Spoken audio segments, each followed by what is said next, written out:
Namaste everyone. Welcome to first PUC Physics theory class. We have finished motion in 2 dimensions, that is motion in a plane. Namaste, welcome to the class. Hope you are doing well. So today we will start a new chapter, that is laws of motion. ಚಲನೆಯ ನಿಯಮಗಳು, ಅದರ ಬಗ್ಗೆ ನಾವು ಇವತ್ತು ಹೊಸ chapter ಇದು. ಚಲನೆ ಅಂದ್ರೇನು? It is always with respect to a particular point. ಚಲನೆ ಅಂದರೆ ಅದು ಇನ್ನೊಂದನ್ನು ಅನುಸರಿಸಿರುತ್ತೆ. So for a passenger in the bus is at rest and the driver is at rest. ಅವನು ಹೊರಗಡೆದನ್ನು ನೋಡಿದರೆ ಮಾತ್ರ ಮರಗಳೆಲ್ಲ ಹಿಂದೆ ಹೋದಾಗ ನಮಗೆ ಅನ್ನಿಸ್ತದೆ.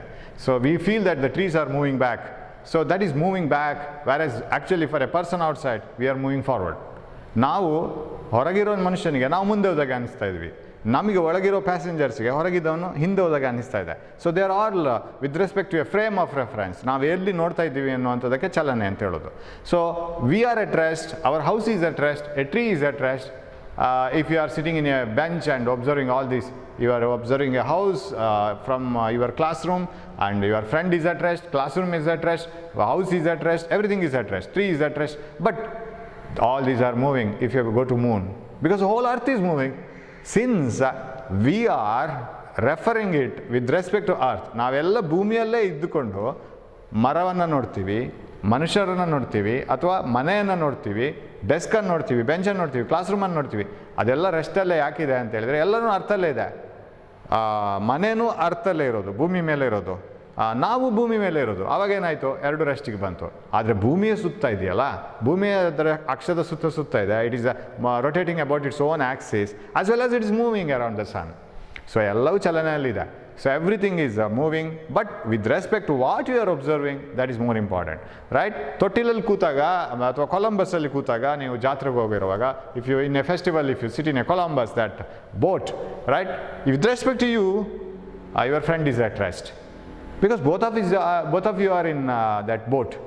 But with respect to an outside person, if your parents are observing you, you are moving, right? So motion ಅನ್ನುವಂಥದ್ದು ಅದು ಯಾವತ್ತು ಸಾಪೇಕ್ಷ, ಅದು ಇನ್ನೊಂದರ ಮೇಲೆ ಅವಲಂಬಿಸ್ಕೊಂಡಿರುತ್ತೆ. ಓಕೆ, ನಾ many scientist in the past have studied about this motion. ಇದು ಹೇಗಾಗತ್ತೆ, ಯಾಕೆ ಬರಬೇಕು, ಚಲನೆ ಯಾಕೆ ಬರಬೇಕು?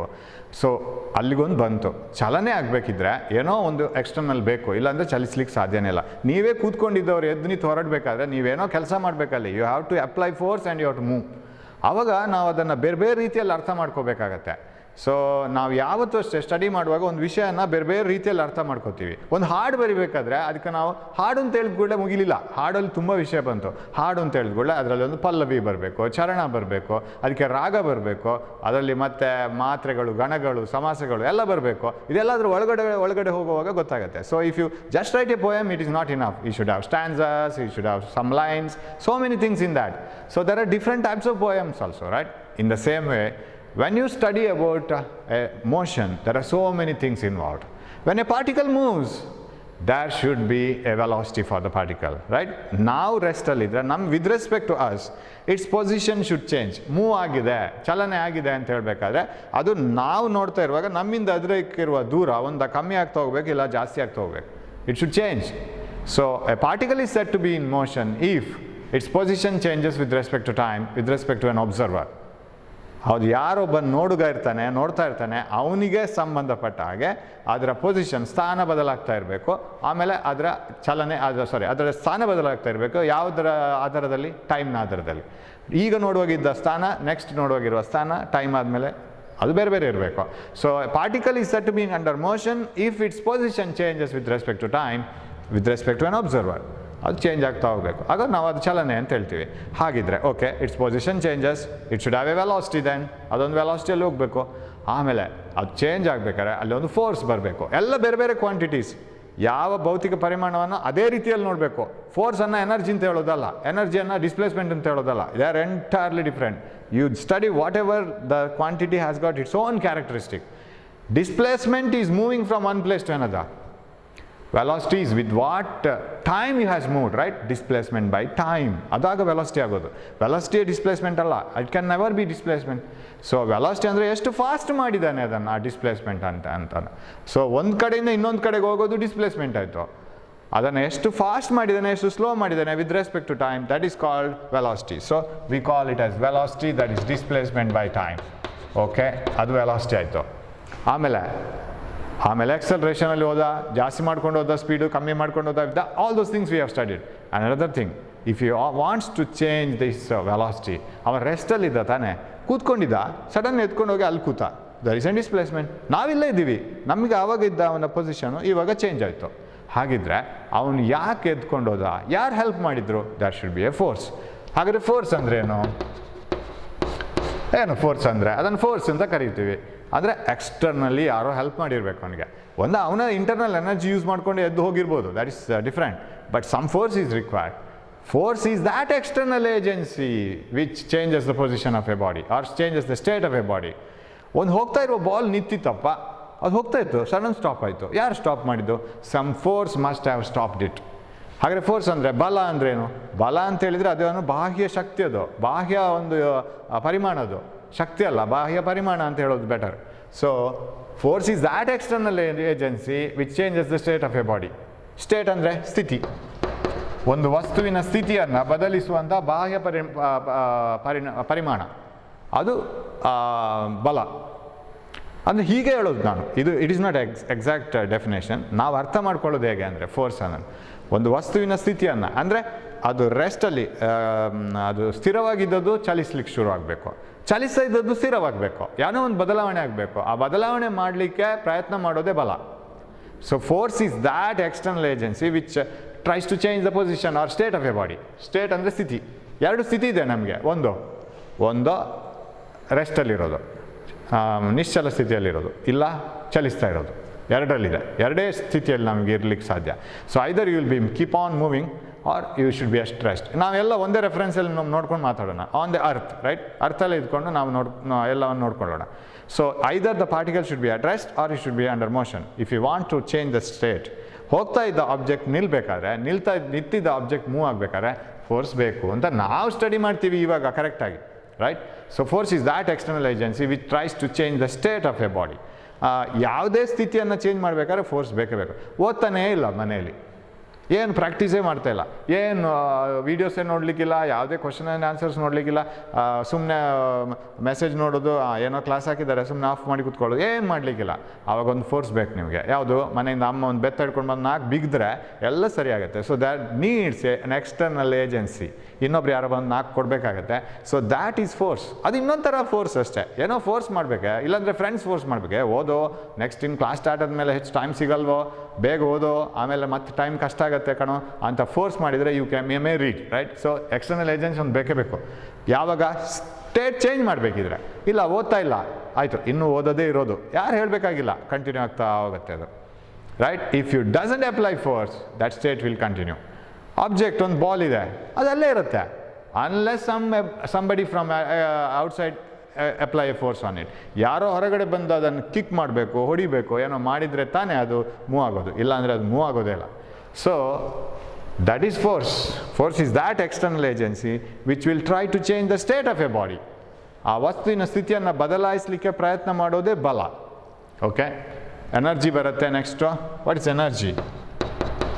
ಎನರ್ಜಿ ಅಂದರೆ ಬಲ ಪ್ರಯೋಗ ಆದ ನಂತರ ಅದಕ್ಕೆ ಏನು ಸಿಗತ್ತಾ ಅದು ಬಲ, ಅದು ಎನರ್ಜಿ, ರೈಟ್. ಆ್ಯಂಡ್ ಅದರ ಮೊದಲು ನಮಗೆ ಇನ್ನೊಂದು ಬರಬೇಕು, ಮೊಮೆಂಟಮ್ ಅಂತ, ಸಂವೇಗ. What is momentum? ಸಂವೇಗ. ಸಂವೇಗ ಅಂದ್ರೆ ಏನು sir? Mass into velocity of the body. ಅದಕ್ಕೆ ಪಿ ಅಂತೇಳಿ ಸಿಂಬಲ್ ನಾವು ಯೂಸ್ ಮಾಡ್ತೀವಿ.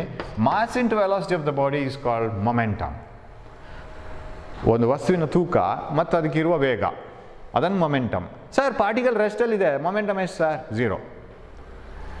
ಪಾರ್ಟಿಕಲ್ ಮೂವ್ ಆಗ್ತಾ ಇದೆ, ಮೊಮೆಂಟಮ್ ಎಷ್ಟು ಸರ್? mv.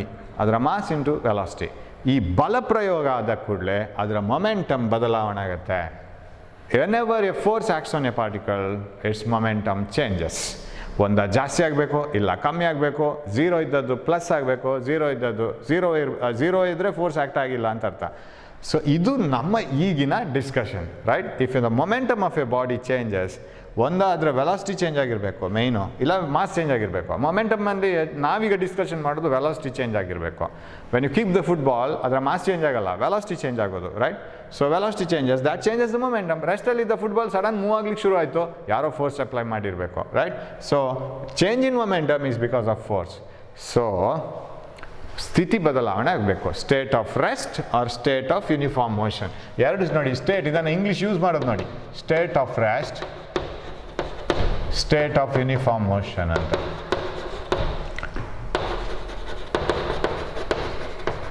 ಓಕೆ, ಇದರ ಬಗ್ಗೆ ಅನೇಕ ಮಂದಿ ಸ್ಟಡಿ ಮಾಡಲಿಕ್ಕೆ ಶುರು ಮಾಡಿದರು.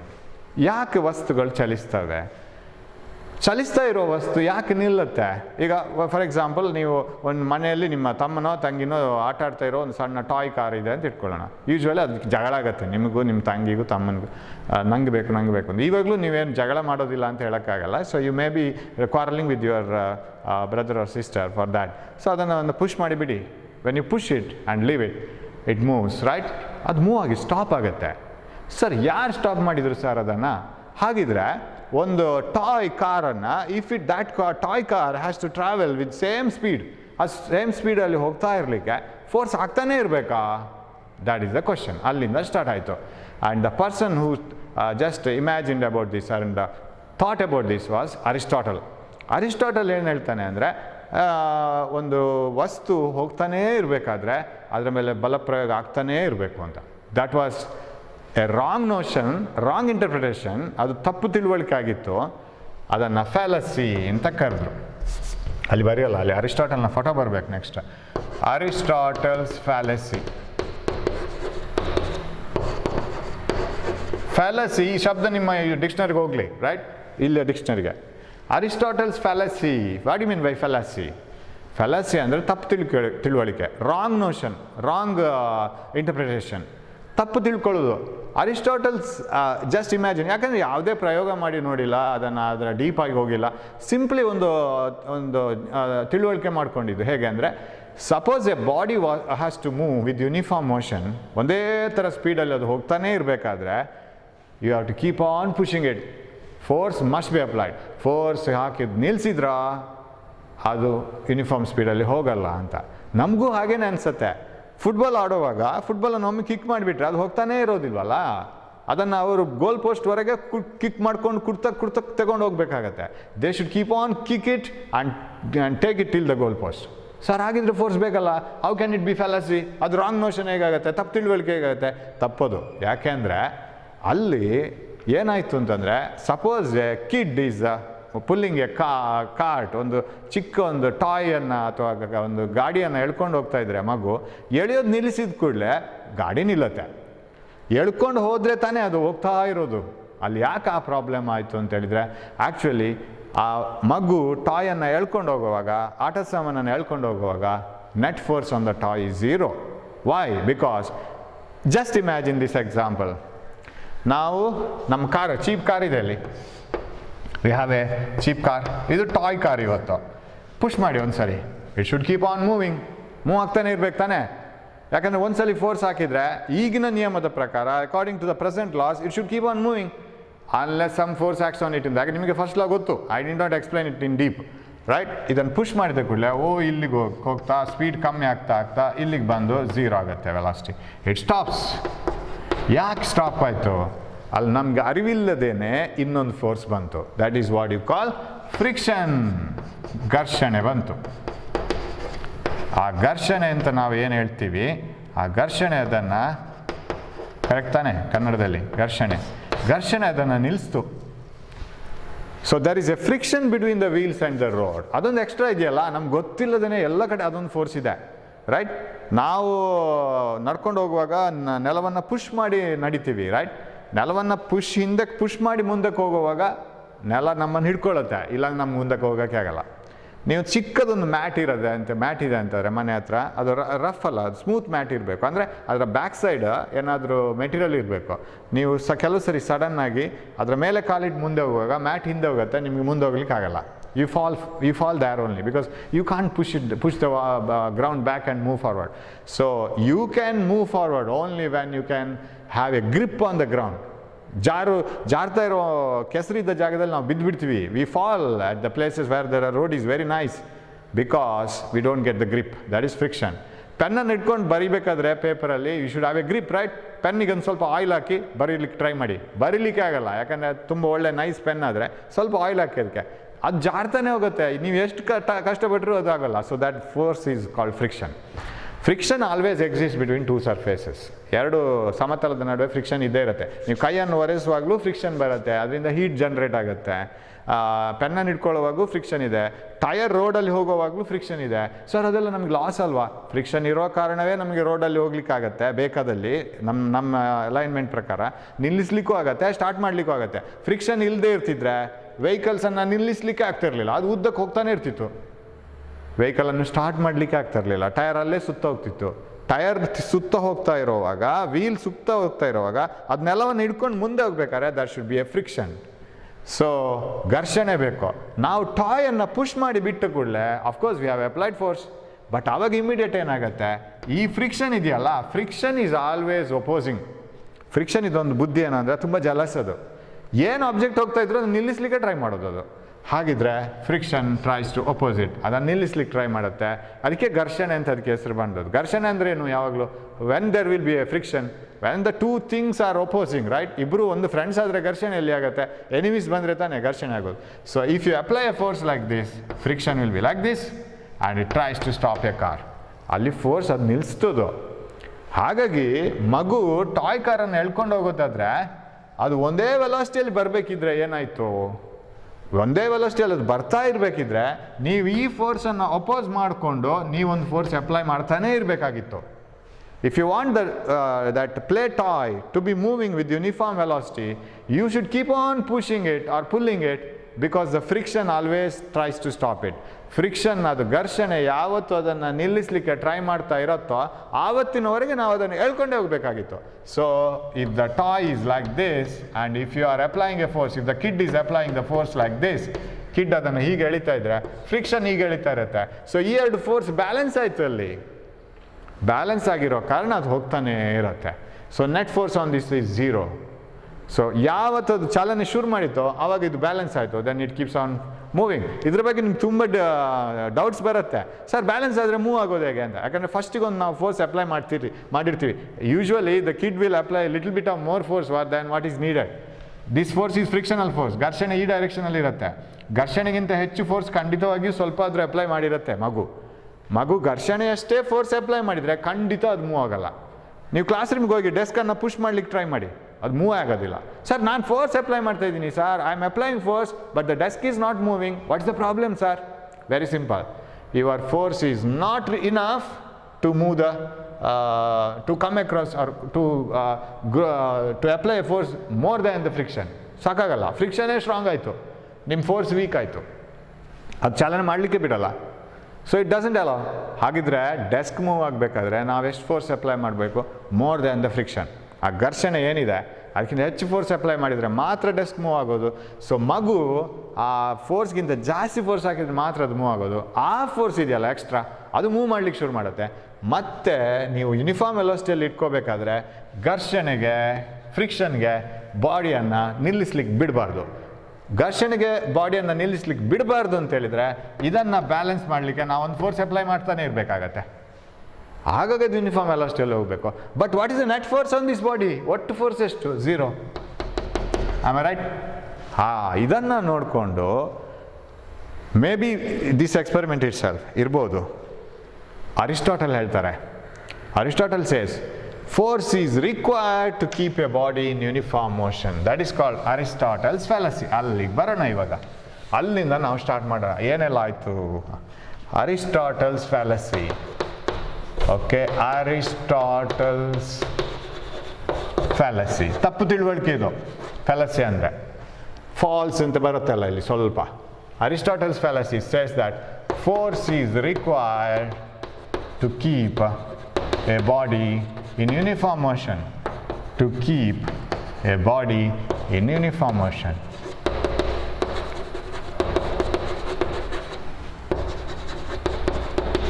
Okay, force is required to keep a body in uniform motion. ಒಂದು ವಸ್ತು ಒಂದೇ ರೀತಿ ಚಲಿಸ್ತಾ ಇರಬೇಕಾದ್ರೆ ನೀವು ಬಲಪ್ರಯೋಗ ಮಾಡ್ತಾನೇ ಇರಬೇಕು ಅಂತ. ಅವನು ಏನು ಹೇಳ್ತಾನೆ ಅಂದರೆ, suppose you just leave an arrow from a bow ಬಾಣವನ್ನು ಬಿಡಿ, ಬಿಲ್ಲಿನಿಂದ ಬಾಣವನ್ನು ಬಿಡಿ, ಬಿಲ್ ಹೋಗ್ತಾ ಇರುತ್ತೆ, ಒಂದೇ ಸ್ಪೀಡಲ್ಲಿ ಹೋಗ್ತಾ ಇರುತ್ತೆ. That suppose this is the above and arrow moves with uniform speed, right? ಅದು ಹೇಗೆ ಒಂದೇ ಥರ ಹೋಗ್ತಾ ಇರುತ್ತೆ? ಫಸ್ಟಿಗೆ ಇಲ್ಲಿ ಮಾತ್ರ ತಾನೇ ಅದನ್ನು, ಈ ಹಗ್ಗ ಇದೆ, ಥ್ರೆಡ್ ಇದೆಯಲ್ಲ, ಆ ಥ್ರೆಡ್ ಅದನ್ನು ಪುಷ್ ಮಾಡಿಬಿಡುತ್ತೆ. Once the thread pushes the arrow moves back. Arrow moves forward. Once the arrow moves forward, it keeps on moving with uniform speed. ಇಲ್ಲಿ ಫ್ರಿಕ್ಷನ್ ಇಲ್ಲ, ಇದ್ರೂ ಒಂದು ಸ್ವಲ್ಪ ಮಟ್ಟಿಗೆ ಗಾಳಿಯ ಫ್ರಿಕ್ಷನ್ ಇರುತ್ತೆ. ಎಷ್ಟು ಸ್ವಲ್ಪ ಫ್ರಿಕ್ಷನ್ ಕೊಡ್ಬೋದು, ಆಮೇಲೆ ಅದು ನೆಲಕ್ಕೆ ಬಿದ್ದ ಮೇಲೇ ಅದು ನಿಲ್ಲೋದು arrow. Once you leave an arrow from a bow, arrow keeps on moving, ಅದರ ಹೊರಿಸಾಂಟಲ್ ವೆಲಾಸಿಟಿ ಹಾಗೇನೇ ಇರುತ್ತೆ. Once it falls to the ground it stops. ಹಾಗಿದ್ರೆ ಆ್ಯರೋ ಅದೇ ಸ್ಪೀಡಲ್ಲಿ ಮುಂದೆ ಹೋಗ್ಬೇಕಾದ್ರೆ ಯಾರು ಫೋರ್ಸ್ ಕೊಟ್ಟರು? ಅರಿಸ್ಟಾಟಲ್ ಹೇಳೋದೇನೆಂದರೆ air was pushing it forward. Air ಅದನ್ನು ಪುಷ್ ಮಾಡ್ತಾ ಮುಂದೆ ಕಳಿಸ್ತು ಅಂತ. So air around it was pushing it forward. ಯಾಕಂದರೆ ಅವ್ನು ಹೇಳಿ ಸೆಂಟೆನ್ಸನ್ನು ನಾವು ಜಸ್ಟಿಫೈ ಮಾಡ್ಕೋಬೇಕಲ್ಲ. Aristotle has to justify his sentence and he says that force is required to keep the body in uniform motion. So if force is required to keep the body in uniform motion, arrow is moving with uniform motion. Who is applying constant force? ಮತ್ತೆ ಹೋಗ್ತಾ ಅದನ್ನು push ಮಾಡ್ತಾ ಇರೋದು ಯಾರು? R. Because ಸುತ್ತಲೂ R ಇರಬೇಕಲ್ಲ. That is what he was saying. And ಇದು ತಪ್ಪು ಅಂತೇಳಿ ಹೇಳಬೇಕಾದ್ರೆ ನೆಕ್ಸ್ಟ್ ಗೆಲೀಲಿಯೋ ಬರಬೇಕಾಯ್ತು. ಗೆಲೀಲಿ ಗೊತ್ತಲ್ಲ ನಿಮಗೆ? Very famous scientist Galileo. ಅವರ ಟೈಮಲ್ಲೆಲ್ಲ ತುಂಬ ಎಕ್ಸ್ಪೆರಿಮೆಂಟಲ್ ಸೆಟಪ್ ಇರಲಿಲ್ಲ, ಇನ್ಸ್ಟ್ರೂಮೆಂಟ್ಸ್ ಇರಲಿಲ್ಲ. But still he was able to get the satellites of ಜುಪಿಟರ್ನ ಸುತ್ತ ಸ್ಯಾಟಲೈಟ್ಸನ್ನು ಫೈಂಡ್ ಔಟ್ ಮಾಡ್ತಾನೆ. And Galileo was a very famous scientist. And by his time it was not so easy to say new things. ಇದು ಹಾಗಲ್ಲ, ಹೀಗೆ ಭೂಮಿ ಸುತ್ತ ಸೂರ್ಯ ತಿರುಗೋದಲ್ಲ, ಸೂರ್ಯನ ಸುತ್ತ ಭೂಮಿ ತಿರುಗೋದು ಅಂತ ಕಾಪರ್ನಿಕಸ್ ಹೇಳಬೇಕಾಗಿದ್ದರೆ, ಗೆಲೀಲಿಯೋ ಹೇಳಬೇಕಾಗಿದ್ದರೆ ಅದಕ್ಕೆ ತುಂಬ ಧೈರ್ಯ ಬೇಕಿತ್ತು. ಯಾಕಂದರೆ the people were not ready to accept it. ಶಿಕ್ಷೆ ಆಗ್ತಿತ್ತು ಸುಳ್ಳು ಹೇಳ್ತಿದ್ದಾರೆ ಅಂತ ಹೇಳ್ಕೊಂಡು. ಸೊ ಗೆಲೀಲಿಯೋ ಕರೆಕ್ಟ್ ಮಾಡ್ತಾನೆ ಅರಿಸ್ಟಾಟಲ್ಸ್ ಫೆಲಾಸಿಯನ್ನು. ಅದು ತಪ್ಪು ತಿಳುವಳಿಕೆ. ಹಾಗೆಲ್ಲ ಯೂನಿಫಾರ್ಮ್ ವೆಲಾಸಿಟಿಯಲ್ಲಿ ಹೋಗಬೇಕಿದ್ರೆ ಆರ್ ಏನು ನೂಕೋದಿಲ್ಲ ಅಥವಾ ಪುಷ್ ಮಾಡೋದಿಲ್ಲ ಇದನ್ನು, ಆ್ಯರೋವನ್ನು. Air is not pushing the arrow.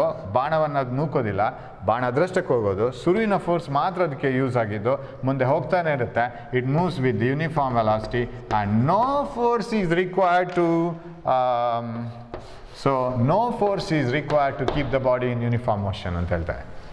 No force is required to keep a body in uniform motion. ಒಂದೇ ಸ್ಪೀಡಲ್ಲಿ ಹೋಗೋಕ್ಕೆ ಯಾವುದೇ ಫೋರ್ಸ್ನ ಅಗತ್ಯ ಇಲ್ಲ. ಇವಾಗ ನಮ್ಮ ಡೆಫಿನೇಷನ್ಗೆ ಬರೋಣ. ಏನು ಫೋರ್ಸ್ ಅಂತೇಳಿ ನಾವಾಗ ಡಿಫೈನ್ ಮಾಡಿದ್ದು? That external agency which tries to change the state. ವಸ್ತುವಿನ ಸ್ಥಿತಿಯನ್ನು ಬದಲಾವಣೆ ಮಾಡಲಿಕ್ಕೆ ಪ್ರಯತ್ನ ಮಾಡೋದೇ ಬಲ. The external agency which tries to change the state of a body. ನಾವು this is in the motion state. Move ಆಗ್ತಾ ಇರೋ ಸ್ಟೇಟಲ್ಲಿದೆ. ಸ್ಥಿತಿ ಅದರದ್ದು, ಮೋಷನ್ ಅದರದ್ದು, ಚಲನೆ. ಬದಲಾಯಿಸ್ತಾನೆ ಇಲ್ವಲ್ಲ, ಚಲಿಸ್ತಾನೆ ಇದೆಯಲ್ಲ. ಹಾಗೆ ಅದಕ್ಕೆ ಫೋರ್ಸ್ ಯಾಕೆ? No force is required. It is under uniform motion. So this is moving under uniform motion. So no force is required. ಯಾವಾಗ ಫೋರ್ಸ್ ಬೇಕು ಇದಕ್ಕೆ? ಯಾವಾಗ ಫೋರ್ಸ್ ಬೇಕು ಅಂದರೆ ಹೋಗ್ತಾ ಇರೋ ಆ್ಯರೋವನ್ನು ನಿಲ್ಲಿಸಲಿಕ್ಕೆ ಫೋರ್ಸ್ ಬೇಕು. ಹೋಗ್ತಾ ಇರೋ ಆ್ಯರೋವನ್ನು ಇನ್ನೂ ಫಾಸ್ಟ್ ಮಾಡಲಿಕ್ಕೆ ಫೋರ್ಸ್ ಬೇಕು. ಹೋಗ್ತಾ ಇರೋ ಆ್ಯರೋವನ್ನು, ಅದರ ಸ್ಪೀಡನ್ನು ಕಡಿಮೆ ಮಾಡಲಿಕ್ಕೆ ಫೋರ್ಸ್ ಬೇಕು. ಅಂದರೆ ಅದರ ಸ್ಥಿತಿ ಸ್ವಲ್ಪ ಆದರೂ ಬದಲಾವಣೆ ಆಗಬೇಕು. ಚಲನೆಯ ಸ್ಥಿತಿ ಇನ್ನೂ ಫಾಸ್ಟ್ ಆಗಬೇಕು, ಚಲನೆಯ ಸ್ಥಿತಿ ಇನ್ನೂ ಸ್ಲೋ ಆಗಬೇಕು, ಚಲನೆಯ ಸ್ಥಿತಿ ನಿಶ್ಚಲ ಆಗಬೇಕು. Either it should move with more velocity, either it should decrease its velocity, or it should come to rest. For these things force is required. No, it is moving with the same velocity, no change, no force is required. ಅದನ್ನು Galileo ಹೇಳ್ತಾನೆ, no force is required to keep a body in uniform motion. So that was corrected by Galileo. So Galileo ಹೇಳ್ತಾ ಹೋಗ್ತಾನೆ, force ಬೇಡ, force ಒಮ್ಮೆ act ಆದ್ರೆ ಸಾಕು, ಮತ್ತೆ ಹೋಗ್ತಾನೆ ಇರುತ್ತೆ ಅದು. ಫೋರ್ಸ್ ಚೇಂಜ್ ಇನ್ ಸ್ಟೇಟ್ಗೆ ಮಾತ್ರ ಬೇಕಾಗಿರೋದು. ಸ್ಪೀಡ್ ಜಾಸ್ತಿ ಮಾಡೋಕ್ಕೆ, ಕಮ್ಮಿ ಮಾಡೋಕ್ಕೆ, ನಿಲ್ಲಿಸಲಿಕ್ಕೆ, ನಿಲ್ಲಿಸಿದ್ದನ್ನು ಮೂವ್ ಮಾಡೋಕ್ಕೆ ಫೋರ್ಸ್ ಬೇಕು. ಓಕೆ, ಹಾಗಿದ್ರೆ ಟಾಯ್ನ ಎಕ್ಸಾಂಪಲ್ಗೆ ಬಂದರೆ ಎಲ್ಲಿ ತಪ್ಪಿಕೊಂಡಿದ್ದು? ಅರಿಸ್ಟಾಟಲ್ ತಪ್ಪಿದ್ದು ನಾವು ಮಾತಾಡಿದ್ವಲ್ಲ. If the kid is pulling the toy like this, right, like this, ಅದು ಅಪ್ಲೈ ಮಾಡ್ತಾನೆ ಇರುತ್ತೆ. But toy moves with uniform velocity ಜಾಸ್ತಿ ಆಗಲ್ಲ. When you can pull the toy. ಮನೇಲಿ ಎಕ್ಸಾಂಪಲ್ ಮಾಡಿ ನೋಡ್ಬೋದು. ಟಾಯ್ ಒಂದು ಆಟಿಕೆ ಸಾಮಾನನ್ನು ನೀವು ಹೇಳ್ಕೊಂಡು ಹೋದಾಗ ಒಂದೇ ಸ್ಪೀಡಲ್ಲಿ ಹೋಗೋವಾಗ ಹೇಳ್ಕೊಂಡು ಹೋಗ್ಬೋದು. ಯಾಕೆ ಸರ್ ಅದು ಹಾಗಾಯಿತು? ಫೋರ್ಸ್ ಬೇಕಲ್ಲ ಅಲ್ಲಿ ಒಂದೇ ಸ್ಪೀಡಲ್ಲಿ ಹೋಗ್ಲಿಕ್ಕೆ. ಅಲ್ಲಿ ಯಾಕೆ ಫೋರ್ಸ್ ಬೇಕಾಯ್ತು ಅಂದರೆ, ಇನ್ನೊಬ್ರು ನಮ್ಗೆ ಗೊತ್ತಿಲ್ಲದೇನೆ there is a force. What is that? Friction. ಆ ಫ್ರಿಕ್ಷನ್ ಫೋರ್ಸನ್ನು ನಾವು ಮೀರೋಕ್ಕೆ, in order to overcome the frictional force, we need to apply this force. And this force are equal in magnitude and opposite direction. Net force is 0. ಆಗ ಸರಿ ಆಯ್ತಲ್ಲ? No force is required ಅಂತ Galileo ಹೇಳಿದ್ದು. So Galileo said that no force is required to keep the body in uniform motion. And ಆಮೇಲೆ Galileo law of inertia ಅಂತ ಕೊಡ್ತಾನೆ. ಜಡತ್ವ ಅಂತ. Inertia, ಜಡತ್ವ. ಏನು ಜಡತ್ವ ಅಂದರೆ? Very simple. ಜಡ ಅಂದರೆ ಏನು? ಇದ್ರಾಗೆ ಇರೋದು. ದಟ್ ಇಸ್ ಕಾಲ್ಡ್ ಜಡ. That is inertia. ನೀವೇನು ಕೆಲವರಿದ್ದಾರೆ ಓದೋಕ್ಕೆ ಇಲ್ಲ, ಬೆಳಿಗ್ಗೆ ಏಳಲಿಕ್ಕೆ ಇಲ್ಲ, ಯಾಕಂದರೆ ನಿದ್ರೆ ಮಾಡಲಿಕ್ಕೆ ಹೋದರೆ ನಿದ್ರೆನೇ ಮಾಡೋದು. ರಾತ್ರಿ ಮಲಗಬೇಕಾದ್ರೆ ತಾಯಿ 25 ಸಲ ಎಚ್ಚರ ಮಾಡಬೇಕು. ಟಿ ವಿ ನೋಡಿದ್ದು ಸಾಕು ಮಲಗಿಂದ, ಯಾಕಂದರೆ ಟಿ ವಿ ನೋಡಿದರೆ ಟಿ ವಿ ನೋಡ್ತಾನೇ ಇರೋದು, ನಿದ್ರೆ ಮಾಡಿದರೆ ನಿದ್ರೆ ಮಾಡ್ತಾನೇ ಇರೋದು, ತಿನ್ಲಿಕ್ಕೆ ಕೂತ್ರೆ ತಿಂತಾನೇ ಇರೋದು. So they don't want to change the state. That property is called inertia. ಯಾವುದನ್ನು ಬದಲಾವಣೆ ಮಾಡಲಿಕ್ಕೆ ಇಂಟ್ರೆಸ್ಟೇ ಇಲ್ಲ. ಹೋಗ್ತಾನೆ ಇರೋದು. ಬಸ್ಸಲ್ಲಿ ಹೋಗ್ತಾಯಿದ್ರೆ ಯಾರು ಎದ್ದು ನಿಂತು ಕೆಳಗೆ ಇಳಿಯೋದು, ಯಾವ ಸ್ಟಾಪಲ್ಲಿ ಇಳಿಲಿಕ್ಕಿಲ್ಲ, ಬಸ್ಸಲ್ಲಿ ಹೋಗ್ತಾನೆ ಇರೋದು. ಎಕ್ಸಾಮಿಗೆ ಓದೋಕ್ಕೆ ಇಲ್ಲ, ಹಾಗೇ ಇರೋದು. So this is what is called inertia. Opposition to the change of state, right? Resistance to the change of state is called inertia. Resistance ಅಂದರೆ ಏನು ಹೇಳಿ? ಪ್ರತಿರೋಧ. Resistance to change of state. ನಮ್ಮ ಸ್ಥಿತಿಯನ್ನು ಬದಲಾಯಿಸ್ಕೊಳ್ಳಿಕ್ಕೆ ನಾವು ಮನಸ್ಸಿಲ್ಲದೆ ಇರೋದು. ಅಪೋಸಿಷನ್ ಅಂತ ಹೇಳೋದಕ್ಕಿಂತ ಮನಸ್ಸೇ ಇಲ್ಲ. So resistance to the change of state is called inertia, or you can define it like this: the property because of which a body opposes the change of state. ಯಾವುದೇ ವಸ್ತು, ಅದು ನಿರ್ಜೀವ ವಸ್ತು ಇರಲಿ, ಸಜೀವ ವಸ್ತು ಇರಲಿ, ಸಜೀವ ವಸ್ತುವಿಗಂತೂ ಇನರ್ಷಿಯಾ ಸಿಕ್ಕಾಪಟ್ಟೆ ಇದೆ, ನಾವು ಕಾಣ್ತಾ ಇದ್ದೀವಲ್ಲ ಇವಾಗ. So inertia is a property of a body because of which it opposes the change of state. ಅದು ಎಲ್ಲ ವಸ್ತುಗಳಿಗೂ ಆ ಸ್ವಭಾವ ಇದೆ. ಕೆಲವು ವಸ್ತುಗಳಿಗೆ ಸ್ವಲ್ಪ ಜಾಸ್ತಿನೇ ಇದೆ ಓದೋ ವಿಷಯದಲ್ಲಿ, ಅದು ಬ್ರ್ಯಾಕೆಟ್ನೊಳಗೆ ಹಾಕೋಣ. So inertia is the property because of it a body opposes the change of state. ಅದನ್ನು ಚೇಂಜ್ ಆಫ್ ಸ್ಟೇಟ್ ಆಗೋದನ್ನು ಅದು ಒಪೋಸ್ ಮಾಡುತ್ತೆ. ಬೇರೆ ಫೋರ್ಸ್ ಬರದೇ ಇದ್ದರೆ ಅದು ಮಾಡೋದೇ ಇಲ್ಲ ಚೇಂಜ್ ಆಫ್ ಸ್ಟೇಟ್. ಚಲಿಸ್ತಾ ಇದ್ದರೆ ಚಲಿಸ್ತಾನೇ ಇರುತ್ತೆ, ನಿಂತಿದ್ರೆ ನಿಂತ್ಕೊಂಡೇ ಇರುತ್ತೆ. ವೆಲಾಸಿಟಿಯನ್ನು ಜಾಸ್ತಿನೂ ಮಾಡಲ್ಲ, ಕಮ್ಮಿಯೂ ಮಾಡಲ್ಲ, unless some external force acts on it, right? If some external force acts on it, of course, then it changes the state. So that is the law of inertia. Actually ಇದು Newton's first law, ಹೌದು ತಾನೆ? Newton gave the first law based on the law of inertia given by Galileo. First ಲಾದ statement ಒಂದು ಮಾಡಿಕೊಡೋದು ಮಾತ್ರ Newton, but ಅದರ ಬಗ್ಗೆ ಹಿಂದಿನ ಕೆಲಸ ಎಲ್ಲ ಗೆಲಿಲಿಯೋ ಮಾಡಿರ್ತಾನೆ. ಗೆಲಿಲಿಯೋ ತೀರಿ ಹೋದ ವರ್ಷದ ನೆಕ್ಸ್ಟ್ ಇಯರೇ Newton was born. We will see that now. 1 minute. 1 minute.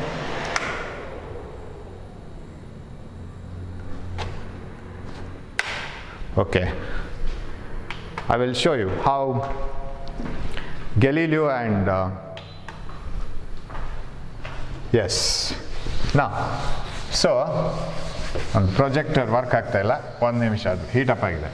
Right, now we will get it back. Okay, now so we have Aristotle's fallacy, which says that force is required to keep a body in uniform motion. And we had then Galileo's correction, which says that force is not required to keep the body in uniform motion. Of course, ನಾವು ಟಾಯನ್ನು ಹೇಳ್ಕೊಂಡು ಹೋಗ್ತಾ ಇದ್ರೆ ಅಲ್ಲಿ force ಯಾಕೆ ಹಾಕಬೇಕಾಗಿ ಬರುತ್ತೆ ಅಂತ ಹೇಳಿದರೆ, ಅಲ್ಲಿ ಒಂದು ಫ್ರಿಕ್ಷನಲ್ ಫೋರ್ಸ್ ಬರುತ್ತೆ, ಇಲ್ಲಾಂದರೆ ಅದು ಬಾಡಿ ಸ್ಟಾಪ್ ಆಗುತ್ತೆ. ಆ ಫ್ರಿಕ್ಷನಲ್ ಫೋರ್ಸ್ ಇರೋ ಕಾರಣ ಅದನ್ನು ಬ್ಯಾಲೆನ್ಸ್ ಮಾಡಲಿಕ್ಕೆ ನಾವು ಫೋರ್ಸ್ ಹಾಕ್ತಾ ಇರಬೇಕಾಗತ್ತೆ. ಹಾಗಿದ್ರೆ ಫೋರ್ಸ್ಗೆ, ಯೂನಿಫಾರ್ಮ್ ಮೋಷನ್ಗೆ ಫೋರ್ಸ್ ಬೇಡ ಅಂತ ಹೇಳೋಕ್ಕೆ ಒಂದು ಎಕ್ಸಾಂಪಲ್ ಕೊಡ್ಬೇಕು ಸರ್ ನಾನು ಅಂತ ಕೇಳಿದರೆ, of course I will show the photos of these great scientist. Right? One is Aristotle. This is Aristotle, 385 BC to 322 BC. Right? Aristotle, who said that force is required to keep a body in uniform motion. ಒಂದೇ ಥರ ಹೋಗಬೇಕಾದ್ರೂ force ಬೇಕು ಅಂತ ಹೇಳಿದ scientist, that is Aristotle. What about Galileo? This is Galileo. ಗೆಲಿಲಿಯೋನ photo ನೀವು ನೋಡೇ ಇರ್ತೀರ ಎಲ್ಲಾದರೂ. 1564 to 1642, 1643 ಅಲ್ಲಿ Newton was born. So he said that force is not required to keep a body in uniform motion. Uniform ಮೋಷನಲ್ಲಿ ಹೋಗ್ಬೇಕಾದ್ರೆ, ಒಂದೇ ಥರ ಬಾಡಿ ಹೋಗ್ತಾ ಇರಬೇಕಾದ್ರೆ ಫೋರ್ಸ್ ಬೇಡ. ಅದು ಅದರಷ್ಟಕ್ಕೆ ಹೋಗ್ತಾ ಇರುತ್ತೆ. ಅದು ನಿಲ್ಲಿಸಬೇಕಾದ್ರೆ ಫೋರ್ಸ್ ಬೇಕು. If you want to increase its velocity you need a force, if you want to decrease the velocity you need a force, and if you want to stop it you need a force, if you want to move a body which is already at rest you need a force, but you don't want any force to keep a body in uniform motion. So he corrected Galileo's, Aristotle's wrong notion, and this is Newton, right? Newton ಒಂದು ಹೇಳ್ತಾನೆ ಅಲ್ಲಿ sentence ಏನು ಅಂತಂದರೆ, if I have seen further, ಇಲ್ಲೊಂದು sentence ಇದೆ ನೋಡಿ, if I have seen further it is by standing on the shoulders of giants ಅಂತ. ಏನದ್ರ ಅರ್ಥ? ನಾನೇನಾದರೂ ನೋಡಿದ್ದಿದ್ರೆ ಈ ಪ್ರಪಂಚವನ್ನು, ಅಂದರೆ ಅವನೇನು ಲಾಸ್ ಆಫ್ ಮೋಷನ್ ಕೊಡ್ತಾನೆ ನ್ಯೂಟನ್ನು, ಲಾಸ್ ಆಫ್ ಗ್ರಾವಿಟೇಷನ್ ಕೊಡ್ತಾನೆ, and he says that when light passes through a prism it has different colours ಅಂತ ಹೇಳ್ತಾನೆ. ಇದೆಲ್ಲ ನೋಡ್ಕೊಂಡೋದ್ರೆ he says all these things. ಅವ್ರು ನ್ಯೂಟನ್ ಪ್ರಾಮಾಣಿಕವಾಗಿ ಹೇಳ್ತಾನೆ, if I can say all these things that means if I have seen something, ಇದೆಲ್ಲ ನನ್ನ ಅನಿಸಿಕೆಗೆ ಬಂದಿದ್ದಿದ್ರೆ it is just by sitting on the shoulders of giants ಅಂತ. ದೊಡ್ಡ ಒಂದು ರಾಕ್ಷಸ ಅಥವಾ ದೊಡ್ಡ ಮನುಷ್ಯನ ಮೇಲೆ ಹೆಗಲಿನ ಮೇಲೆ ಕೂತ್ರೆ ನಮ್ಗೆ ಹೇಗೆ ಪ್ರಪಂಚವೆಲ್ಲ ಕಾಣ್ತದೆಯೋ ಹಾಗೆ ನನ್ನ ಹಿಂದಿನವರು ಇಲ್ಲಿ ಜಾಯಂಟ್ಸ್ ಅಂತ ಅಂದರೆ ರಾಕ್ಷಸರಲ್ಲ. Giants means the great scientist who have lived before Newton, like Galileo, maybe some facts of Aristotle also. So all those scientists have given so many things. Copernicus irbodu, Kepler irbodu, all those things, all the scientists have given many things. ಅವ್ರು ಕೊಟ್ಟ ಏನು idea ಇದೆ ಅದನ್ನು ಉಪಯೋಗಿಸ್ಕೊಂಡು ನಾನು ಹೇಳ್ತಾ ಇದ್ದೀನಿ. Sitting on there shoulders ಅಂತ ಹೇಳಿದರೆ, ಅವರ ಜಾಯಿಂಟ್ಸ್ನ ಶೋಲ್ಡರ್ಸ್ನ ಮೇಲೆ ಹೆಗಲ ಮೇಲೆ ಕೂತ್ಕೊಂಡು ಅಂತ ಹೇಳಿದರೆ, ಅವ್ರು ಹಾಕಿಕೊಟ್ಟ ಅಡಿಪಾಯದ ಮೇಲೆ ಅವ್ರು ಏನು ಹೇಳಿದ್ರೋ ಅದನ್ನೆಲ್ಲ ನಾನು ತಿಳ್ಕೊಂಡು ಅದರ ಅಡಿಪಾಯದ ಮೇಲೆ ಅವ್ರು ಹೇಳಿಕೊಟ್ಟಂಥ ವಿಷಯದ ಆಧಾರದಲ್ಲಿ ನಾನು ಹೇಳ್ತಾ ಇದ್ದೀನಿ ಅಂತ. So how prompt, how obedient he is, right? If I have seen further, ನಾನು ಮತ್ತೆ ಮುಂದಕ್ಕೇನೋ ಹೇಳಿದ್ದಿದ್ರೆ, if I have given 3 laws, if I have invented gravitation, ನಾನು ಏನಾದರೂ ಮಾಡಿದ್ದಿದ್ರೆ, if I have seen further it is by standing on the shoulders of giants. Okay, ಇದೆಲ್ಲ ಗೊತ್ತಿರಬೇಕು ನಮಗೆ. ಸರ್ ಇದು ಎಷ್ಟು ಮಾರ್ಕಿಗೆ ಎಕ್ಸಾಮಿಗೆ ಬರುತ್ತೆ ಅಂತ ಕೇಳಬೇಡಿ, because it will not be asked for the exam. You must know it that ಇದು ನಾವು ಅಳವಡಿಸ್ಕೊಳ್ಬೇಕಾದಂಥ ಒಂದು ಪಾಯಿಂಟ್ ಇದು. ಯಾಕೆಂದರೆ ನಮಗೂ ಹಾಗೇನೆ ಜೀವನದಲ್ಲಿ ಇರಬೇಕು. ನಾವೇನಾದರೂ ಮಾಡಿದ್ದಿದ್ರೆ ನಮ್ಮ ತಂದೆ ತಾಯಿ, ನಮ್ಮ ಟೀಚರ್ಸು, ನಮ್ಮ ಫ್ರೆಂಡ್ಸು ಅವರೆಲ್ಲ ಸ್ಯಾಕ್ರಿಫೈಸ್ ಮಾಡಿರ್ತಾರೆ ನಮ್ಗೆ ಬೇಕಾಗಿ ಯಾವುದೋ ಒಂದಲ್ಲದು ಒಂದು ರೀತಿಯಲ್ಲಿ.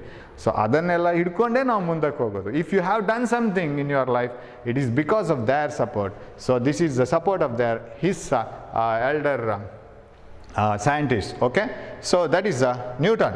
Okay, so Newton gave first law, second law, and something like this, third law. All those things are based on the laws. Of course, first law is mainly based on Galileo's law of inertia. So Galileo said that no force is required to keep a body in uniform motion. A body which is moving with certain velocity keeps on moving with the same velocity. A body at rest continuously will be at rest. ರೆಸ್ಟಲ್ಲಿರೋ body ಯಾವತ್ತೂ ರೆಸ್ಟಲ್ಲಿರುತ್ತೆ. Move ಆಗ್ತಾ ಇರೋ body ಅದೇ ಸ್ಪೀಡಲ್ಲಿ move ಆಗ್ತಾನೆ ಇರುತ್ತೆ. Unless compelled by an external force. External force, ಬಾಹ್ಯ ಬಲ ಅದನ್ನು ತಡಿದೇ ಇದ್ದರೆ, ಬಾಹ್ಯ ಬಲ ಅದನ್ನು ಸಪೋರ್ಟ್ ಮಾಡದೇ ಇದ್ದರೆ ಅದು ಹಾಗೇ ಇರುತ್ತೆ ಅಂತ. That is also called law of inertia. ನ್ಯೂಟನ್ನ ಫಸ್ಟ್ ಲಾ ಇದೆಯಲ್ಲ, ಅದು ಇನರ್ಷಿಯಾ ಲಾನು ಬೇರೆ ಅಲ್ಲ, ಫಸ್ಟ್ ಲಾನು ಬೇರೆ ಅಲ್ಲ. ಅದನ್ನೇ ನ್ಯೂಟನ್ ಇನ್ನೊಂದು ಥರ ಹೇಳಿದ್ದು ಅಷ್ಟೇ. ಅವನು ಅದನ್ನೊಂದು ಬುಕ್ ಮಾಡಿ ಪ್ರಿಂಟ್ ಮಾಡ್ತಾನೆ. So what is first law of motion then? Okay, ನಾನು ಒಂದು ಎಕ್ಸಾಂಪಲ್ ಅಲ್ಲಿ ಕೊಡಬೇಕು ಅಂತ ಹೇಳ್ತಾ ಇದ್ದೆ. ಸರ್, ಫೋರ್ಸ್ ಇಲ್ಲದೇ ಒಂದು ವಸ್ತು ಚಲಿಸ್ತಾನೇ ಇರುತ್ತೆ ಅಂತ ಹೇಳೋದಕ್ಕೆ ಎಕ್ಸಾಂಪಲ್ ಯಾವುದು? ನಾವು ಟಾಯನ್ನು ತಗೊಂಡೋದ್ರೆ ತುಂಬ ಕನ್ಫ್ಯೂಷನ್ ಆಗುತ್ತೆ. ಟಾಯ್ಗೆ ಅದಕ್ಕೆ ಒಂದು ಫ್ರಿಕ್ಷನಲ್ ಫೋರ್ಸ್ ಇದೆ, ಅದನ್ನು ಆ ಫ್ರಿಕ್ಷನಲ್ ಫೋರ್ಸ್ ನಿಲ್ಲಿಸುತ್ತೆ ನೋಡಿ. ಸಪೋಸ್ ಮಗು ಎಳಿತಾ ಹೋದಂಥ toy is the kid is pulling the toy, ಅದನ್ನು ಎಳಿತಾ ಇದೆ ಅಂತ ಇಟ್ಕೊಳ್ಳಿ. ಎಳಿತಾ ಹೋಗ್ತಾ ಇದ್ದಂಥ ಟಾಯ್, ಇದು ಗ್ರಾಫಿಕಲಿ ಇಲ್ಲಿ ಕರೆಕ್ಟ್ ಇಲ್ಲ, ಟಾಯ್ ದೊಡ್ಡದಿದೆ, ಮಗು ಚಿಕ್ಕದಾಗಿದೆ, let it be, no problem, right? So ಎಳಿತಾ ಹೋಗ್ತಾ ಇದೆ. Suppose kid stops pulling the toy, what happens? Toy comes to rest. Why? Toy ಒಂದು ಕಡೆ ಹೋಗಿ ಇಲ್ಲಿ ಬರಬೇಕು, it comes to rest. Why? Because ಯಾರು ಸ್ಟಾಪ್ ಮಾಡಿದ್ರು? Friction. A ball is moving on the ground with uniform speed but comes to rest. Who stopped it? Again force. Which force? Frictional force. Suppose there is no friction, ಅಲ್ಲಿ ಘರ್ಷಣೆ ಇಲ್ಲದೆ ಇರ್ತಿದ್ರೆ that ball would have moved like anything, constant force till the end, ಹೋಗ್ತಾನೆ ಇರ್ತಿತ್ತು. ಅದಕ್ಕೆ Galileo ಒಂದು experiment ಮಾಡ್ತಾರೆ. ಆನಂತರ ನಾವು ನ್ಯೂಟನ್ ವಿಷಯಕ್ಕೆ ಬರೋಣ. ಅದು ನಂಗೆ ಮರ್ತೋಗಿತ್ತು ಆ experiment, very famous experiment of Galileo. Galileo leaves marbles in a slope. ಒಂದು ಸ್ಲೋಪಲ್ಲಿ ಮಾರ್ಬಲ್ಸನ್ನು ಬಿಡ್ತಾನೆ. ಹೇಗೆ ಅಂದರೆ 3 ಟೈಪ್ ಆಫ್ ಮಾರ್ಬಲ್ಸ್ ಮಾಡ್ತಾನೆ, 3 ಟೈಪ್ ಆಫ್ ಸ್ಲೋಪ್ಸ್. ಒಂದು ಸ್ಲೋಪ್ ಹೀಗೆ, ಇದರಲ್ಲಿ ನೀವು ಮಾರ್ಬಲನ್ನು ಬಿಟ್ಟರೆ ಅದಕ್ಕೊಂದು ಪಾತ್ ಇರುತ್ತೆ, ಒಂದು ಚಾನಲ್ನಾಗೆ ಹೀಗೆ ಇದೆ, ಆ ಚಾನಲ್ನಲ್ಲಿ ಮಾರ್ಬಲ್ ಮೂವ್ ಆಗ್ತಾ ಹೋಗುತ್ತೆ. ಸೊ ಅದು ಇಲ್ಲಿ ಕಾಣಿಸೋದಿಲ್ಲ ನನಗೆ. ಇನ್ನೊಂದು ಚಲನ್ ಇದು H height and this is also H height and another channel like this. ಇನ್ನೊಂದು ಹೀಗೆ, ಇದು ಸ್ವಲ್ಪ ಸ್ಲೋಪ್ ಕಮ್ಮಿ ಬಟ್ ಹೈಟ್ ಅಷ್ಟೇ. So this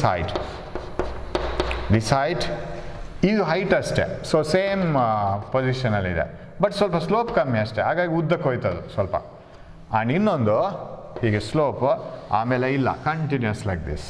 so he does this experiment. ಇದು ತುಂಬ ಫೇಮಸ್ ಗೆಲಿಲಿಯೋದು experiment. Okay, so like this. ನಾವು he leaves the marble here. ಏನಾಗಬೇಕು ಹೇಳಿ, if there is no friction, of course ಅದಕ್ಕೆ ಬೆಸ್ಟ್ ಮೆಟೀರಿಯಲ್ ಚೂಸ್ ಮಾಡಬೇಕು. ಹೆವಿ ಮಾರ್ಬಲ್ ಎಲ್ಲ ಯೂಸ್ ಮಾಡಿಕೊಂಡ್ರೆ, very frictionless marble, steel marble, glass surface ಎಲ್ಲ ಮಾಡಿದರೆ ಫ್ರಿಕ್ಷನ್ ತುಂಬ ಕಮ್ಮಿ, ಘರ್ಷಣೆ ಕಮ್ಮಿ ಇರುತ್ತೆ. So he leaves the marble from here and he finds that this marble accelerates, velocity ಜಾಸ್ತಿ ಆಗ್ತಾ ಹೋಯಿತು ಅಪ್ ಟು ದಿಸ್, ಅಲ್ಲಿವರೆಗೆ accelerates. So here it accelerates, ವೇಗೋತ್ಕರ್ಷ ಆಗುತ್ತೆ, ವೆಲಾಸಿಟಿ ಜಾಸ್ತಿ ಆಗ್ತಾ ಹೋಗುತ್ತೆ. And from here it moves with uniform velocity, ಇನ್ನು ವೆಲಾಸಿಟಿ ಜಾಸ್ತಿ ಆಗ್ತಾ ಇಲ್ಲ. And as it starts climbing it decelerates. So retardation, velocity decreasing, retardation, right, retardation and comes to a stop. Correct ಇಲ್ಲಿವರೆಗೆ ಹೋಗಿ ಬರಬೇಕು if there is no friction. ಘರ್ಷಣೆ ಇಲ್ಲ ಅಂದರೆ ಕರೆಕ್ಟ್ ಇಲ್ಲಿಗೆ ಬಂದು ಸ್ಟಾಪ್ ಆಗುತ್ತೆ. ಇಲ್ಲಿ ಹೇಗೆ ಸ್ಟಾಪ್ ಆಗಿ ಅದು ಸ್ಟಾರ್ಟ್ ಆಯಿತೋ ಇಲ್ಲಿಗೆ ಬಂದು ಸ್ಟಾಪ್ ಆಗುತ್ತೆ. ನಾವು again this experiment, this is very interesting. ಇದು ಸ್ವಲ್ಪ ಸ್ಲೋಪ್ ಕಡಿಮೆ ಇದೆ ಬಟ್ ಉದ್ದ ಜಾಸ್ತಿ ಇದೆ, ಹೈಟ್ ಅದೇ. If the height is same, what happens is if you leave a marble, of course again it accelerates up to this, moves with uniform velocity and then climbs to the same height. ಅಷ್ಟೇ ಹೈಟಿಗೆ ಹೋಗುತ್ತೆ, distance ಜಾಸ್ತಿ ಇರ್ಬೋದು but friction ಇಲ್ವಲ್ಲ, ಅಲ್ಲಿಗೆ ಹೋಗುತ್ತೆ. So it reaches the same point here, whatever be the slope it reaches to the same height. ಯಾಕಂದರೆ ಅದಕ್ಕೆ ಅಷ್ಟು ಬಲ ಇತ್ತು, ಅದಕ್ಕೆ ಅಷ್ಟು ಶಕ್ತಿ ಇತ್ತು, ಅಷ್ಟು ಶಕ್ತಿಯನ್ನು ಅದು ಮತ್ತೆ ತೋರಿಸಲೇಬೇಕು, ತೋರಿಸುತ್ತೆ ಅದು, right. What about here, if there is no slope further, if it is continuously like this, then once the marble accelerates, it keeps on moving up to infinity. Move ಆಗ್ತಾನೆ ಹೋಗುತ್ತೆ, it moves up to infinity. ಯಾವಾಗ friction ಇಲ್ಲದೆ ಇರುವಾಗ, friction ಇಲ್ಲದಿದ್ದರೆ ಸ್ವಲ್ಪ ಆದರೂ friction ಇದ್ದರೆ, even air ಸುತ್ತಲಿನ ಗಾಳಿ ಕೊಡೋ ಫ್ರಿಕ್ಷನ್ನು ಸಾಕು, ಆ ಫ್ರಿಕ್ಷನ್ ಆಗ್ತಾ ಆಗ್ತಾ ಆಗ್ತಾ ಸ್ವಲ್ಪ ದೂರ ಹೋಗಿ ಸ್ಟಾಪ್ ಆಗಿ ಆಗುತ್ತೆ. ಬಟ್ ಅದು ನಮ್ಮದು practical problem. But if there is no friction, ಅಲ್ಲಿ ಫೋರ್ಸ್ ಬಂತಲ್ಲ, ನಮ್ಮ ಲಾಗ್ ಏನು ತೊಂದರೆ ಆಗಲ್ಲ. ಅಲ್ಲಿ ಫೋರ್ಸ್ ಇಲ್ಲದೆ ಇದ್ದಿದ್ರೆ ಅದು ಮೂವ್ ಆಗ್ತಾನೆ ಇರ್ತಿತ್ತು. So a body moving down an incline plane, down ಇದು, a body moving down an incline plane undergoes acceleration, accelerates. A body moving up the inclined plane retards, decreases its velocity. A body moving with the horizontal plane moves up to infinity with uniform motion. Of course ಇದು ಕೂಡ ಅಷ್ಟೇ, ಎಕ್ಸಾಮ್ಗೇನು Galilean ಎಕ್ಸ್ಪೆರಿಮೆಂಟ್ನ ವಿವರಣೆ ಕೊಡಿ ಅಂತ ಕೇಳಲ್ಲ, but ಇದು ನಮಗೆ base ಬೇಕು. ಇದು this is a very base and using this you are moving forward. ಇದೆಲ್ಲ ಕ್ಲಿಯರ್ ಇರಬೇಕು ಏನು ಅಂತೇಳಿ. So a body moving down the incline plane accelerates. ಯಾಕಂದ್ರೆ ವೆಲಾಸಿಟಿ ಜಾಸ್ತಿ ಆಯಿತು, ಗೆಲಿಲಿಯೋ ಥಿಂಕ್ ಮಾಡಬೇಕು, ನಾವು ಥಿಂಕ್ ಮಾಡಬೇಕು. ನಮಗೂ ಇದು may be Galileo might have thought it long back 1600s ಇರ್ಬೋದು, ಬಟ್ ಆದರೂ ನಾವು ಈಗಲೂ ಯೋಚನೆ ಮಾಡಬೇಕು. ಯಾಕೆ ಅಂತ ಹೇಳಿದರೆ ನಾವು ಈಗ ಕಲಿತಾ ಇದ್ವಿ ಅಲ್ಲ ಅದನ್ನು. So a body moving down the incline plane accelerates. ಯಾಕೆ ವೆಲಾಸಿಟಿ ಜಾಸ್ತಿ ಆಯಿತು, ಅದರ ಸ್ಥಿತಿ ಚೇಂಜ್ ಆಗ್ತಾ ಇದೆಯಲ್ಲ, ಅದು ಸ್ಥಿತಿ ಅಂದರೆ ವೇಗ ಜಾಸ್ತಿ ಆಗ್ತಾ ಇದೆ, ಅದೇ ವೇಗದಲ್ಲಿ ಹೋಗ್ತಾ ಇಲ್ಲ. Because there is a force, you know that it is gravitational force. Gravitational force is increasing its velocity. ಅದರ ಮೇಲೆ ಬಲ ಪ್ರಯೋಗ ಆಗ್ತಾ ಇದೆ, ವೆಲಾಸಿಟಿ ಜಾಸ್ತಿ ಆಗ್ತಾ ಇತ್ತು. What about here, as it moves here, no force is acting on it. ಯಾಕೆ ಅಂದರೆ ಈ ಡೈರೆಕ್ಷನಲ್ಲಿ ಫೋರ್ಸ್ ಇಲ್ಲ, there is no force acting in this direction. Gravity ಈಗ ತಾನೇ, there is no force in this direction. ಇದರ ಕಾಂಪೊನೆಂಟ್ ಇಲ್ಲಿ ತೆಗಿರಿ. So here is mg force, this force is downwards but no force acts in this direction. So ಆ ಡೈರೆಕ್ಷನಲ್ಲಿ ಅದರ speed ಜಾಸ್ತಿ ಆಗ್ತಾ ಹೋಗ್ತಾ ಇದೆ. ನಿಮಗೆ ಯಾವತ್ತೂ ಫೋರ್ಸು ಒಂದು ವೇಗವನ್ನು ಜಾಸ್ತಿ ಕಮ್ಮಿ ಮಾಡಬೇಕಾದ್ರೆ ಅದು ಹೋಗೋ ದಿಕ್ಕಲ್ಲಿ ಇರಬೇಕು ಸ್ವಲ್ಪ ಆದ್ರೂ. ಇದು ಯಾವುದೇ ಡೈರೆಕ್ಷನ್ ಆ ಡೈರೆಕ್ಷನ್ ಇಲ್ಲವೇ ಇಲ್ಲ. So it is vertically downwards. This force can change this speed. So ಈ ಸ್ಪೀಡ್ ಹಾಗೇನೇ ಇರುತ್ತೆ. That gravitational force cannot change the horizontal speed. ಅದು ಯಾವತ್ತು ಹಾಗೇ ಇರುತ್ತೆ ಅಂತ ನಾವು ಹೇಳ್ತೀವಲ್ಲ. So a body moving in a horizontal plane neither accelerates nor retards. ಅದು ಜಾಸ್ತಿನೂ ಆಗೋದಿಲ್ಲ ವೆಲಾಸಿಟಿ, ಎಕ್ಸಲರೇಟು ವೇಗೋತ್ಕರ್ಷನೂ ಆಗೋದಿಲ್ಲ, ಕಡಿಮೆನೂ ಆಗೋದಿಲ್ಲ. So a body moving in a horizontal plane moves with uniform velocity. Body moving down the inclined plane accelerates. Body moving up the inclined plane retards. This is what he has given. ಒಂದು ವೇಳೆ ಈ ಥರ ಇದ್ದರೆ ಅದು ಇಲ್ಲಿಗೆ ಹೋಗೋದು retardation slow ಆಗುತ್ತೆ ಇಲ್ಲಿ ಅಷ್ಟೇ. This retardation become slower. ಇಲ್ಲಿ ರಿಟಾರ್ಡೇಷನ್ ಬೇಗ ಆಗುತ್ತೆ. Here retardation become slower. ಇನ್ನೂ ನಾವು ಸ್ಲೋಪ್ ಮಾಡ್ತಿದ್ರೆ if you had made slope like this it would have retarded here ಅಷ್ಟೇ. ಅದನ್ನು ಇನ್ನೂ ಬಗಿಸಿ ಹೀಗೆ ತಗೊಂಬಂದರೆ it doesn't retard at all. It moves with uniform velocity further. So a body moving up the incline plane retards. A body moving down the, up the inclined plane retards. Body moving down the inclined plane accelerates. Body moving with the in the horizontal plane moves with uniform acceleration. That made him to give the law of inertia. A body changes its state only when a force acts on it. And if there is no force acting on it, the body moves with uniform velocity. Nowadays, you can give the best example. Force act ಆಗದೇ ಇದ್ದರೆ, net force zero ಆದರೆ, of course ಅದನ್ನು ನಾವು ತುಂಬ ಕ್ಲಿಯರಾಗಿ ನೆನಪಿಟ್ಕೋಬೇಕು. Force act ಆಗದೇ ಇದ್ದರೆ ಅಂತ ಹೇಳಿದರೆ ಅರ್ಥ ಏನು ಗೊತ್ತಾ? ಟೋಟಲ್ ಫೋರ್ಸ್ ಝೀರೋ ಆಗಿರಬೇಕು ಅಷ್ಟೇ. ಇಲ್ಲೇನಾಗುತ್ತೆ ಗೊತ್ತಾ? ನಿಮಗೆ ಫರ್ದರ್ ಬರುತ್ತೆ ಅದು. ಮಾರ್ಬಲ್ ಇಲ್ಲಿರುವಾಗ ಸರ್ ಫೋರ್ಸ್ ಆ್ಯಕ್ಟ್ ಆಗದೇ ಇದ್ದರೆ ಅದು ಯೂನಿಫಾರ್ಮ್ ಮೋಷನಲ್ಲಿ ಹೋಗುತ್ತೆ ಅಂತ ಹೇಳ್ತೀರಾ. ಬಟ್ ಇಲ್ಲಿ ಫೋರ್ಸ್ ಆ್ಯಕ್ಟ್ ಆಗ್ತಾ ಇದೆಯಲ್ಲ, ನೆಟ್ ಫೋರ್ಸ್ ಝೀರೋ. ಯಾಕೆ ಗೊತ್ತಾ? ವೆಯ್ಟ್ ಹೀಗೆ ಬಿದ್ದರೆ ಹೀಗೊಂದು ರಿಯಾಕ್ಷನ್ ಬರುತ್ತಲ್ಲ, that is also mg. What is the net force on the body? Zero. So ಈ ಡೈರೆಕ್ಷನಲ್ಲಿ ಅದು ಹೋಗ್ತಾನೆ ಇರುತ್ತೆ. When you are standing on the ground, your weight is on the ground. What about ground? Ground gives an equal and opposite reaction. ನಾವು ಭೂಮಿ ಮೇಲೆ ನಿಂತ್ಕೊಂಡಿರೋವಾಗ ಭೂಮಿ ಮೇಲೆ ನಮ್ಮ ಭಾರ ಬೀಳೋದು. ಹಾಗಾದ್ರೆ ಕಾಲು ಯಾಕೆ ನೋವಾಗಬೇಕು ನಮ್ಮದು? ಭೂಮಿ ಮೇಲೆ ನಮ್ಮ ಭಾರ ಬೀಳ್ತಾ ಇದ್ರೆ ಭೂಮಿಗೆ ನೋವಾಗಬೇಕಲ್ಲ, ನಮ್ಮ ಕಾಲಿಗೆ ಯಾಕೆ ಆಯಾಸ ಆಗಬೇಕು? ಯಾಕಂದರೆ ಭೂಮಿ ಅಷ್ಟೇ ರಿಯಾಕ್ಷನ್ ಕೊಡುತ್ತೆ. For every action there is an equal and opposite reaction. Since earth gives equal reaction, you feel your weight. ನಮ್ಮ ಭಾರ ನಮ್ಗೆ ಗೊತ್ತಾಗೋದು ಅರ್ತ್ ರಿಯಾಕ್ಷನ್ ಕೊಡುವಾಗ. ನೀವು ಎಲ್ಲಿಂದಲೋ ಜಂಪ್ ಮಾಡಿದರೆ ನಿಮ್ಮ ಭಾರನೇ ನಿಮ್ಗೆ ಗೊತ್ತಾಗಲ್ಲ. ಯಾಕೆ? ನೀವು ಯಾರನ್ನು ಪ್ರೆಸ್ ಮಾಡ್ತಾ ಇಲ್ವಲ್ಲ, ರಿಯಾಕ್ಷನ್ ಯಾರು ಕೊಡೋಲ್ಲ. ರಿಯಾಕ್ಷನ್ ಕೊಡಬೇಕಾದ್ರೆ ನೀವು ಇನ್ನೊಂದು ವಸ್ತುವನ್ನು ಟಚ್ ಮಾಡಿ ಅದರಿಂದ ರಿಯಾಕ್ಷನ್ ಸಿಗ್ಬೇಕು ನಮಗೆ. So this weight gets an equal and opposite reaction. What is the net force acting on the body? Zero. Galileo's correct statement. Galileo's statement correct ಆಯಿತು. So the statement of Galileo went very proper, right? So that means net force acting on the body is zero. The body starts moving with uniform velocity. Okay. So ಎಲ್ಲಿಗೆ ಬಂತು ನಮ್ದು ಇವಾಗ? Best example satellites.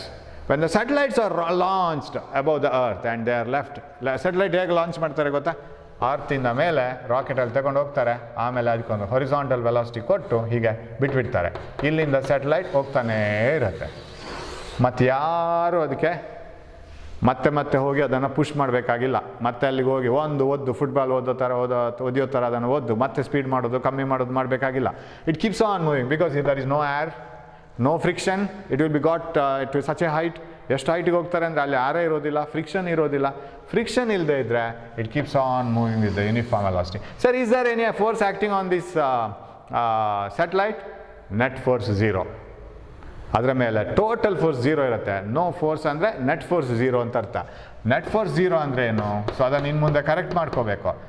Earth will be pulling it like this and since it is moving in the circular path there is a centrifugal force. ಅರ್ಥಿನ force, gravitational force, centrifugal force ಎರಡು balance ಮಾಡುತ್ತೆ. ನೀವು ಆ ಪ್ರಾಬ್ಲಮಲ್ಲಿ ನೋಡಿದ್ದೀರಲ್ಲ. So when that balances, net force acting on the satellite is zero. It keeps on moving in the circular path and its speed is not affected and it continues to move with the same path and same velocity, same speed move ಆಗ್ತಾನೆ ಇರುತ್ತೆ. This is the best example. So a body moving continuously moves with the same speed And a body at rest continuously will be at rest unless compelled by an external force. If you want to change the state, you need an external force. That property is called inertia. So that is the law of inertia. ಇದೆಲ್ಲ sentences important, ಅರ್ಥ ಮಾಡ್ಕೊಳ್ಳೋದು important. So a body continues to move with uniform velocity when the net force acting on the body is zero. ಇನ್ನು change ಮಾಡ್ಕೋಬೇಕು. When no force acts on it ಅಂತ ಹೇಳಿದರೆ total force zero ಆಗಿರಬೇಕು. ನಾವು ಕೆಲವು ಸಲ ನಾನೀಗ ನಿಂತ್ಕೊಂಡಿದ್ದೀನಿ, ನನ್ನ ಮೇಲೆ ಫೋರ್ಸ್ ಇಲ್ವಾ? ಇಲ್ಲ, ನೆಟ್ ಫೋರ್ಸ್ ಝೀರೋ. ವೆಯ್ಟ್ ಆಮೇಲೆ ನನಗೆ ಸಿಗೋ ರಿಯಾಕ್ಷನ್ ಅದೆರಡು ಫೋರ್ಸ್ ಇದೆ, ಹಾಗಂತೇಳಿ total force zero. Force act ಆಗ್ತಾಯಿದೆ, net force is zero. So I should keep on move in the same state. ನಾನು ಹಾಗೇ ಇರಬೇಕು. ನಾನು ಮುಂದೆ ಹೋಗಬೇಕೋ ಎಕ್ಸ್ಟ್ರಾ ಒಂದು ಫೋರ್ಸ್ ಅಂತ ತಗೊಂಡು ಮುಂದೆ ಹೋಗಬೇಕು, right? So will meet in the next class with the lot of things related to this. ತುಂಬ important sentences. That is the beginning of laws of motion. Thanks for watching my class. Read all these theories. So ಇದ್ರ ಬಗ್ಗೆ ಬೇಕಾದಷ್ಟು ನಿಮಗೆ information ಬೇರೆ ಬೇರೆ ಕಡೆ ಸಿಗುತ್ತೆ, ಓದಿ ಅದನ್ನು, ತುಂಬ ಇಂಟ್ರೆಸ್ಟಿಂಗ್ ಆಗಿರುತ್ತೆ. Thanks for watching the class. Don't waste time. Thank you.